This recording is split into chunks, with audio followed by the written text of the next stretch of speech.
بسم اللہ الرحمن الرحیم۔ السلام علیکم ورحمۃ اللہ وبرکاتہ۔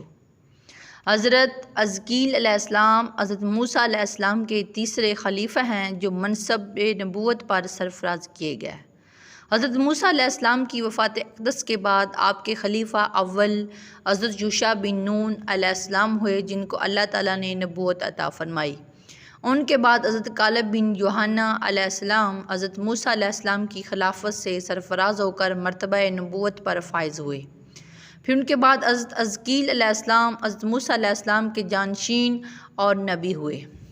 حضرت حزقیل علیہ السلام کا لقب ابن العجوز بڑھیا کے بیٹے ہیں اور آپ ذوالکفل بھی کہلاتے ہیں۔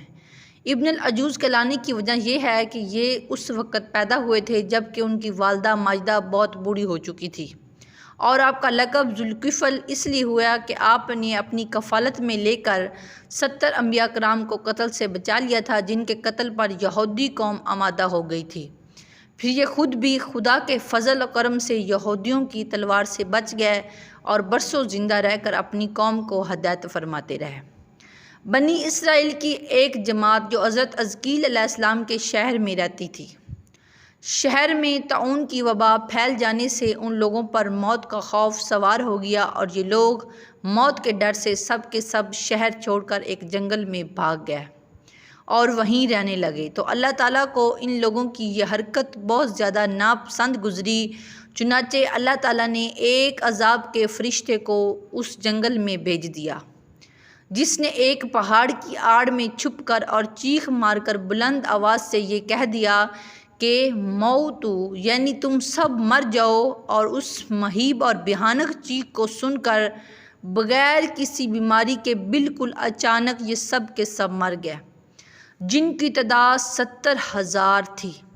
ان مردوں کی تعداد اس قدر زیادہ تھی کہ لوگ ان کے کفن دفن کا کوئی انتظام نہیں کر سکے، اور ان مردوں کی لاشیں کھلے میدان میں کفن کے بغیر 8 دن تک پڑی سڑنے لگیں، اور بے انتہا تفنوں اور بدبو سے پورے جنگل بلکہ اس کے اطراف میں بدبو پیدا ہو گئی۔ کچھ لوگوں نے ان کی لاشوں پر رحم کھا کر چاروں طرف سے دیوار اٹھا دی تاکہ یہ لاشیں درندوں سے محفوظ رہیں۔ کچھ دنوں کے بعد حضرت حزقیل علیہ السلام کا اس جنگل میں ان لاشوں کے پاس سے گزر ہوا تو اپنی قوم کے 70,000 انسانوں کی اس موت ناگہانی اور بے گروہ کفن لاشوں کی فروانی دیکھ کر رنج و غم سے ان کا دل بھر آیا۔ اب دیدہ ہو گئے اور باری تعالیٰ کے دربار میں گڑ گڑا کر دکھ بھرے دل سے دعا مانگنے لگے کہ یا اللہ، یہ میری قوم کے افراد تھے، یا اللہ یہ میری قوم کے افراد تھے جو اپنی نادانی سے یہ غلطی کر بیٹھے کہ موت کے ڈر سے شہر چھوڑ کر جنگل میں آ گئے۔ یا اللہ یہ سب میرے شہر کے باشندے ہیں، ان لوگوں سے مجھے انس تھا، پیار تھا اور لگاؤ تھا، یہ لوگ میرے دکھ سکھ کے شریک تھے۔ افسوس کہ میری قوم ہلاک ہو گئی اور میں بالکل اکیلا اور تنہا رہ گیا۔ اے میرے رب، یہ میری قوم تھی جو تیری حمد کرتی تھی اور تیری توحید کا اعلان کرتی تھی اور تیری کبریائی کا خطبہ پڑھتی تھی۔ اے میرے اللہ، آپ بڑے سوز دل کے ساتھ اس دعا میں مشغول تھے کہ اچانک آپ پر وحی اتر پڑی کہ اے حزقیل علیہ السلام، آپ ان بکھری ہوئی ہڈیوں سے فرما دیجئے کہ اے ہڈیوں، بے شک اللہ تعالیٰ تم کو حکم فرماتا ہے کہ تم اکٹھا ہو جاؤ۔ یہ سن کر بکھری ہوئی ہڈیوں میں حرکت پیدا ہوئی اور ہر آدمی کی ہڈیاں جمع ہو کر ہڈیوں کے ڈھانچے بن گئے۔ پھر یہ وحی آئی کہ اے حزقیل علیہ السلام، آپ فرما دیجئے کہ اے ہڈیوں، تم کو اللہ کا یہ حکم ہے کہ تم گوشت پہن لو۔ یہ کلام سنتے ہی فوراً ہڈیوں کے ڈھانچوں پر گوشت پوست چڑھ گئے۔ پھر تیسری بار یہ وحی نازل ہوئی، اے حزقیل علیہ السلام، اب یہ کہہ دو کہ مردو، خدا کے حکم سے تم سب اٹھ کر کھڑے ہو جاؤ۔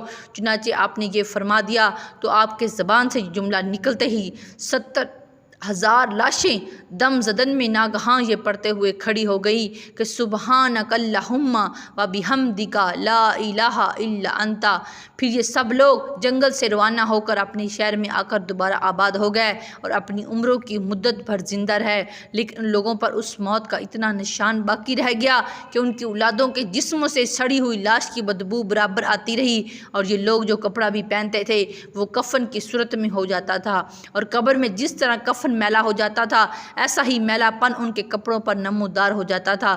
چنانچہ یہ اثرات آج تک ان یہودیوں میں پائے جاتے ہیں جو ان لوگوں کی نسل سے باقی رہ گئے۔ اس واقعے کا قرآن مجید میں ذکر، یہ عجیب و غریب واقعہ قرآن مجید کی سورۃ بقرہ میں خداوند قدوس نے اس طرح بیان فرمایا ہے کہ ترجمہ قرآن پاک کنز الایمان: اے محبوب، کیا تم نے نہ دیکھا تھا انہیں جو اپنے گھروں سے نکلے اور وہ ہزاروں تھے موت کے ڈر سے، تو اللہ نے ان سے فرمایا مر جاؤ، پھر انہیں زندہ فرما دیا۔ بے شک اللہ لوگوں پر فضل کرنے والا ہے، مگر اکثر لوگ نہ شکر ہیں۔ اللہ تعالیٰ سے دعا ہے کہ اللہ تعالیٰ ہمیں دین اور دنیا کی سمجھ بوجھ عطا فرمائے۔ وما علینا الا البلاغ۔